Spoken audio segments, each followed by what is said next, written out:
Mi novio me humilló diciendo que la necesitaba mientras vivía gratis en mi casa. Así que cancelé sus tarjetas, cambié la cerradura y la eché a la calle. No puedo señalar el día exacto en el que el veneno empezó a filtrarse en mi propia casa. No fue un golpe brusco. Fue una transición lenta, casi silenciosa. Una de esas sombras oscuras que intentas ignorar porque, al principio, parecen inofensivas. Pensé que solo era una etapa complicada por el estrés de la rutina diaria. Qué equivocado estaba. Me llamo Dante. Tengo 31 años y trabajo como asesor financiero independiente. No nací en una cuna de oro, pero mi vida tiene una estructura sólida. Construí mi estabilidad ladrillo a ladrillo, noche tras noche, y eso me permitía vivir en completa paz. Un departamento propio, un auto modesto y una rutina de hierro. Cuando Valeria y yo decidimos compartir mi espacio, establecimos reglas que parecían claras. Yo asumiría el peso financiero principal. La renta de la propiedad, la electricidad, el agua, la despensa semanal, el mantenimiento. Absolutamente todo. No lo sentí como una carga pesada ni fue una exigencia. Era simple lógica. Yo ya vivía de esa manera antes de que ella cruzara mi puerta, y su sueldo en la pequeña cafetería donde trabajaba apenas le alcanzaba para sobrevivir. Fue Valeria quien sugirió equilibrar la balanza de otra forma. Prometió encargarse del mantenimiento del hogar. Acepté, pero jamás la traté como si fuera mi empleada. Si yo llegaba temprano a casa, cocinaba nuestra cena. Si veía desorden el fin de semana, limpiaba sin decir una palabra. Durante mucho tiempo, todo funcionó bien. Había equilibrio. Pero cometí un error fatal disfrazado de generosidad. Le entregué acceso total a una tarjeta de crédito a mi nombre. Valeria no tenía historial en los bancos y le costaba mucho arrancar su vida financiera. Le enseñé todo lo necesario.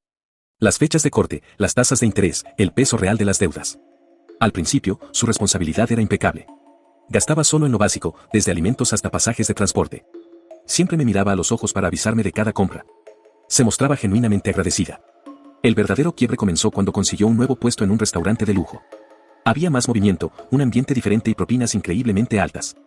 Llegaba a casa exhausta pero con una energía eléctrica. Yo me alegré profundamente por su éxito. Quería verla crecer en su carrera. Pero su forma de mirarme cambió. Sus palabras comenzaron a mutar lentamente. Empezó a repetir constantemente la palabra independencia. Frases sueltas sobre no deberle nada a nadie. De no acostumbrarse a que un hombre le resolviera la vida. Y no eran simples reflexiones de superación personal. Eran ataques camuflados. Una hostilidad silenciosa que se instalaba en nuestra sala de estar. Luego llegaron sus nuevas amistades. 3 compañeras de su nuevo trabajo. No las conocí de inmediato, pero sus anécdotas empezaron a infectar nuestras cenas nocturnas. Las hienas, las llamo yo en mi mente. Según Valeria, eran mujeres implacables, decididas y seguras. Mujeres que no se dejaban someter por las reglas de ningún hombre. Al principio, dejé pasar esas historias. No les di importancia. Pero el veneno de esas ideas no tardó en materializarse frente a mis ojos. Primero, la casa comenzó a decaer lentamente. Un martes, la cocina amaneció cubierta de restos de comida y platos sucios.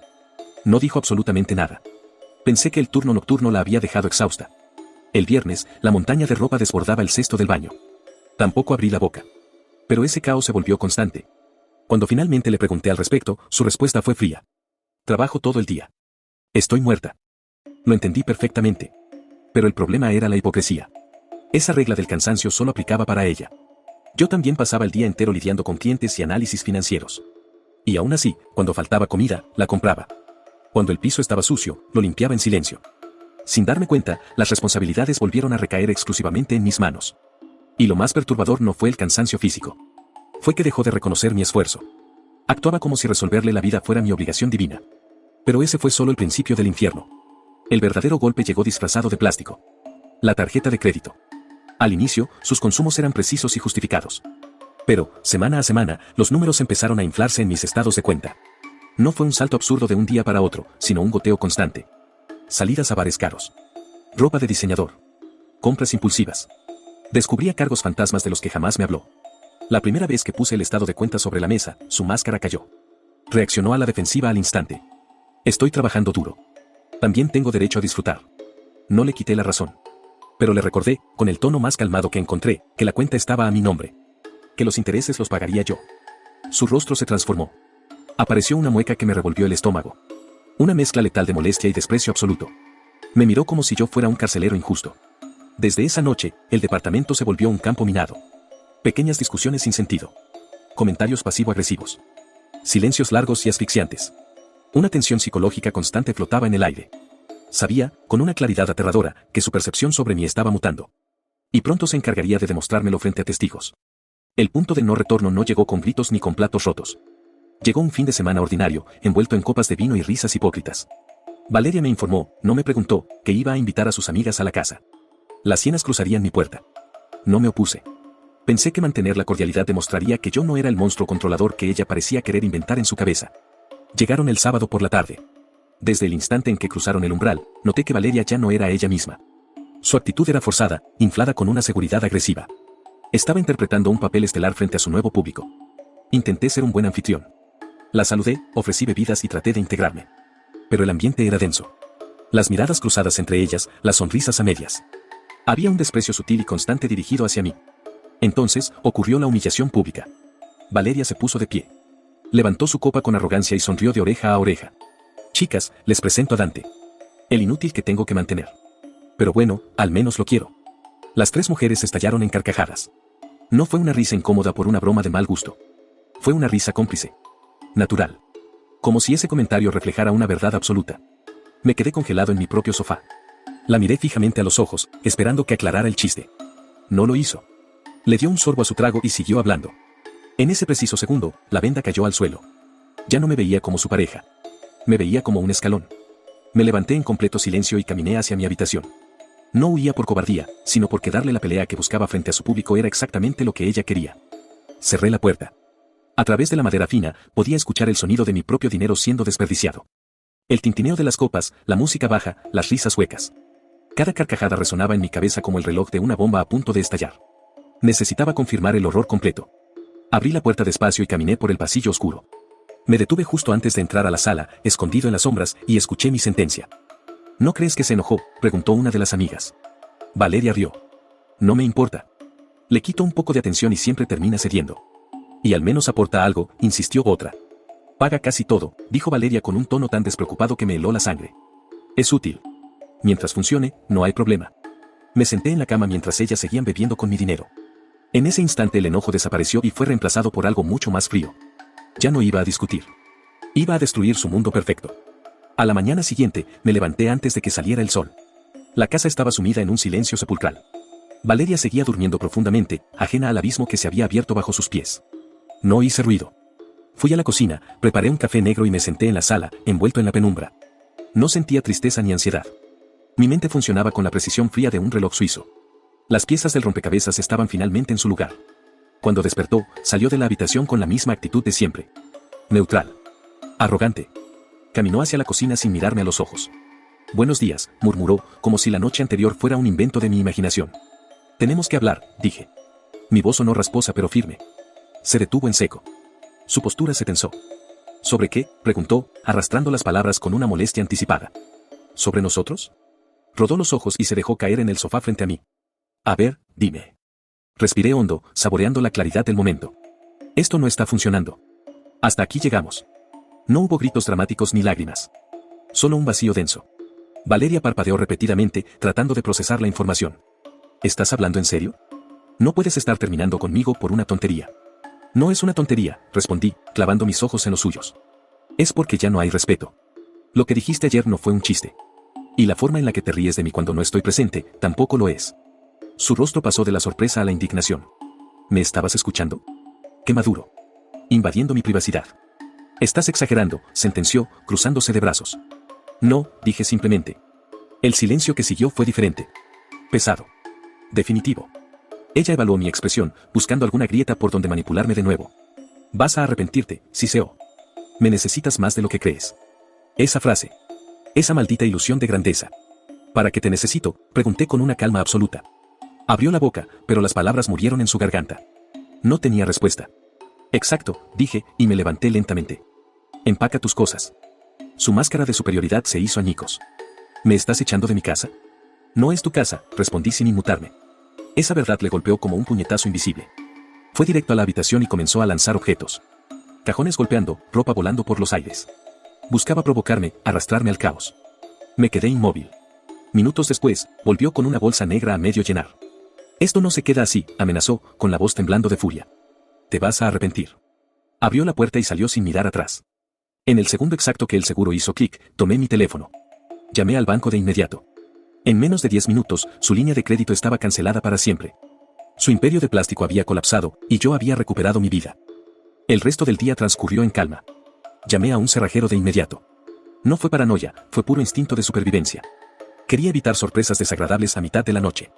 Mientras cambiaban la cerradura, me dediqué a purgar el departamento. Recogí todo lo que Valeria había dejado atrás. Ropa olvidada, maquillaje esparcido por el baño, un par de zapatos. Metí todo en una bolsa de basura negra y la dejé exactamente junto a la entrada. No sentía dolor. No sentía nostalgia. Sentía un orden absoluto. La infección había sido extirpada de mi vida. Pero mi victoria era solo una ilusión. Esa misma tarde, cerca de las 6, escuché golpes secos en la puerta. No era un llamado amistoso. Era una exigencia. Me acerqué en silencio y miré por la mirilla. Era ella.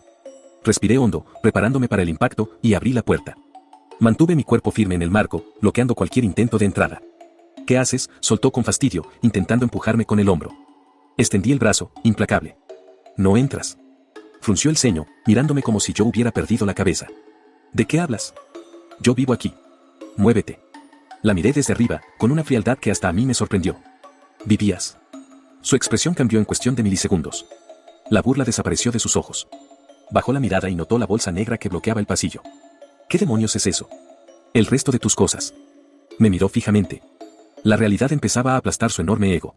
¿En serio vas a llegar a este nivel por una pelea absurda? Intentó meter su llave en la cerradura. No giró. Lo intentó de nuevo, con rabia, lastimándose los dedos. ¿También cambiaste la maldita cerradura? Sí, respondí, sin alterar mi voz. Se quedó en silencio, con la respiración agitada. Entonces recordó sus salvavidas. ¿Y mi tarjeta? Cancelada. Esa palabra la destruyó. El pánico genuino asomó por primera vez en su rostro pálido. No puedes hacer eso así como así. La estaba usando. Solo estaba comprando cosas normales. Estás exagerando. Negué con la cabeza. No es por las compras. Toma tu bolsa y vete. Ya no tienes nada que hacer aquí. Sus ojos se llenaron de una rabia oscura, casi animal. Apretó los puños. No puedes tratarme así. Si puedo, sentencié. El silencio entre nosotros se volvió asfixiante. Tomó la bolsa con tanta fuerza que el plástico estuvo a punto de rasgarse. Me lanzó una última mirada llena de veneno. Esto no se queda así. Dio media vuelta y desapareció. Cerré la puerta y sentí que, por fin, había recuperado el control. Pero me equivoqué. Al sacarla de mi casa, no eliminé el problema, solo lo volví desesperado. Y 2 noches después, a las 3 de la madrugada, el vidrio de mi sala empezó a crujir. Eran las 3 de la madrugada cuando el sonido desgarró el silencio del departamento. Al principio, mi cerebro adormecido intentó convencerme de que era solo mi imaginación. Un crujido sutil. Una fricción metálica. Pero el sonido regresó. Un golpe sordo y rítmico, como si alguien estuviera raspando el cristal desde el exterior. El silencio de la madrugada es un amplificador perfecto para el terror. Mi corazón latía tan fuerte que podía escucharlo retumbar contra mis tímpanos. Me levanté despacio. Mis pies descalzos tocaron el suelo helado. No encendí ninguna luz. La oscuridad era mi única ventaja táctica. Avancé por el pasillo rozando la pared con la yema de los dedos, conteniendo la respiración en cada paso. El ruido venía de la sala principal. Me asomé por el borde de la pared y la vi. Una figura oscura forcejeaba contra la ventana corrediza. Había logrado abrir una rendija y ahora empujaba el marco de aluminio con todo el peso de su cuerpo. Se movía con una desesperación torpe. Cuando la luz anaranjada del alumbrado público iluminó su rostro, el aire abandonó mis pulmones. Era Valeria. Estaba allanando mi casa. La verdadera locura no toca el timbre, rompe el cristal. Por un segundo infinito me quedé petrificado. Luego, di un paso al frente y encendí la luz de golpe. «Estás loca», mi voz cortó el aire como un latigazo. Valeria dio un salto hacia atrás, golpeándose contra la pared. Sus ojos estaban desorbitados. Respiraba por la boca, agitada, como un animal acorralado. Dante, jadeó, intentando recuperar la postura. «¿Puedo explicarlo?» «¿Explicar qué?», respondí, acortando la distancia entre nosotros. La sangre me hervía. «¿Qué estás entrando a la fuerza como una delincuente en plena madrugada?» «No estoy entrando a la fuerza», insistió. Su voz temblaba, pero no de miedo. Era una mezcla tóxica de ansiedad y rabieta infantil. «Solo, necesitaba hablar contigo. No me dejaste otra opción». Negué con la cabeza, retrocediendo un paso. Esa maldita frase confirmó que su conexión con la realidad estaba completamente rota. Metí la mano en el bolsillo del pantalón y saqué mi teléfono celular. La pantalla brilló, iluminando mis dedos temblorosos. «Esto no es hablar», sentencié. «Voy a llamar a la policía». La transformación en su rostro fue instantánea. La fachada de exnovia desesperada se esfumó. Su mandíbula se tensó y sus pupilas se oscurecieron. «No hagas eso», ordenó. Su tono ya no era de súplica. Era una amenaza directa. «Ya lo estoy haciendo», dije, marcando los números de emergencia. Ella no retrocedió. No intentó huir por la ventana abierta. En su lugar, metió la mano rápidamente en su bolso oscuro. «Solo vine a arreglar las cosas», susurró. Y entonces, sacó algo metálico que brilló bajo la luz de la sala. No logré identificar qué era hasta que el zumbido eléctrico partió el silencio de la noche. No hubo tiempo para esquivarlo. Una descarga eléctrica letal y fulminante atravesó mi pecho. Fue instantáneo. Violento. El dolor no fue un pinchazo, fue una onda de choque que frió mis terminales nerviosas en milésimas de segundo. Mis músculos se tensaron con una rigidez aterradora, contrayéndose hasta el límite. Caí de espaldas contra el suelo de madera, golpeándome la cabeza con un impacto sordo. El aire escapó de mis pulmones y mi visión se llenó de manchas blancas. No podía moverme. Estaba prisionero en mi propio cuerpo. A través del zumbido ensordecedor que inundaba mis oídos, escuché su voz. Ya no era arrogante, era histérica. ¿Qué haces?, alcancé a balbucear, sintiendo mi lengua pesada como plomo. No me respondió. En lugar de detenerse, dio un paso al frente y volvió a presionar el dispositivo contra mi costado. Otra descarga. Y otra. El dolor se multiplicaba, pero lo más aterrorizante era la pérdida absoluta de control. Mi respiración se volvió irregular, casi asmática. El techo daba vueltas a mi alrededor. ¿Por qué me haces hacer esto?, gritaba Valeria, caminando en círculos, con el arma temblando en su mano.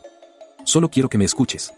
Su mente estaba tan fracturada que, incluso mientras me electrocutaba en el suelo de mi propia casa, ella seguía viéndose a sí misma como la víctima. Intenté arrastrarme hacia atrás, pero mis extremidades no respondían. El terror puro se estaba apoderando de mí cuando, de repente, un sonido rompió la tensión asfixiante. A lo lejos, rebotando contra los edificios vacíos de la calle, se escuchó el lamento agudo de una sirena. Valeria se congeló. El arma bajó lentamente a su costado. Miró hacia la puerta blindada con los ojos desorbitados. «Llamaste a la policía», siseó, con la voz cargada de un enojo incrédulo. No podía responderle, pero no hacía falta. Las sirenas se acercaban y se multiplicaban rápidamente. Luces rojas y azules comenzaron a destellar a través del vidrio roto, pintando el rostro pálido de Valeria con los colores de su propia condena. Segundos después, el sonido de puños golpeando la madera hizo temblar el marco. «Policía. Abran la puerta». Valeria retrocedió, tropezando torpemente. Un impacto brutal reventó la cerradura y dos oficiales irrumpieron con las armas desenfundadas. La escena hablaba por sí sola. Yo tirado en el suelo, y ella de pie, con el arma brillando en su mano. «Suelta eso», rugió el oficial. Esta vez no discutió. El arma cayó al suelo y ella levantó las manos. La vi esposada, perdiendo su libertad, su orgullo y su independencia en un solo segundo. Pero mientras la metían a la patrulla, sus ojos se cruzaron con los míos. Y en su mirada no había miedo, había una promesa. Lo que vino después fue mucho más largo y desgastante de lo que imaginaba. Al principio, el sistema legal intentó tratarlo como una simple disputa doméstica que se salió de control. Todo parecía encaminado a resolverse con un trámite burocrático rápido. Una denuncia estándar, una orden de alejamiento temporal y poco más. Pero yo no iba a permitir que la historia terminara así, desvaneciéndose en el aire. No era una cuestión de venganza o de ego herido. Era instinto de conservación pura. Lo que Valeria hizo no fue un simple error impulsado por el despecho. Entró a mi casa por la fuerza. Me atacó con un arma paralizante repetidas veces. Si la policía hubiera tardado un minuto más en llegar esa noche, la historia sería completamente diferente. Por eso, decidí llevar el proceso legal hasta las últimas consecuencias posibles. Reuní cada pieza de evidencia con precisión quirúrgica. El registro exacto de la llamada de emergencia. El informe policial detallado desde el momento del arresto. El dispositivo que confiscaron en la escena. Y, sobre todo, el reporte médico oficial. Las descargas eléctricas no dejaron daños permanentes en mi corazón, pero sí dejaron quemaduras y marcas claras en mi piel. Era la prueba irrefutable de que esto no había sido un simple malentendido de pareja. El proceso legal avanzó con una lentitud desesperante. Fueron meses de audiencias interminables, declaraciones juradas y un océano de papeleo burocrático. La defensa de Valeria intentó pintar la misma narrativa victimista de siempre. Argumentaron que ella solo quería hablar. Que estaba bajo un estrés emocional extremo por la ruptura. Que reaccionó por puro pánico. Pero la evidencia física era un muro de concreto imposible de derribar. El contexto del asalto a las 3 de la madrugada no dejaba espacio para la duda razonable. Eventualmente, la justicia actuó de forma contundente. La situación se reclasificó. Dejó de ser considerado un incidente doméstico leve y pasó a ser procesado formalmente como una agresión seria con arma. El veredicto final llegó meses después de aquella madrugada oscura. 2 años completos de prisión. Sin beneficios. La última vez que la vi fue durante la lectura de la sentencia. Estaba sentada en el tribunal, rodeada de abogados de oficio, despojada de su ropa cara y de su arrogancia característica. No dijo una sola palabra en voz alta. Pero antes de que se la llevaran esposada, giró la cabeza y me miró directamente a los ojos. Había enojo, sí. Pero su brillo se había apagado por completo. Era la mirada rota de alguien que, finalmente, chocó contra el muro inquebrantable de la realidad. Eso pasó hace 3 años. Desde entonces, el silencio ha sido absoluto. Ni un mensaje, ni una llamada de terceros, ni una sola señal de vida. Nada. Y sinceramente, así está perfecto. Aprendí a la mala que la bondad ilimitada siempre termina atrayendo a los peores parásitos. Hay cosas que no se arreglan. No se negocian. Simplemente se cortan de raíz, y no se vuelve a mirar atrás.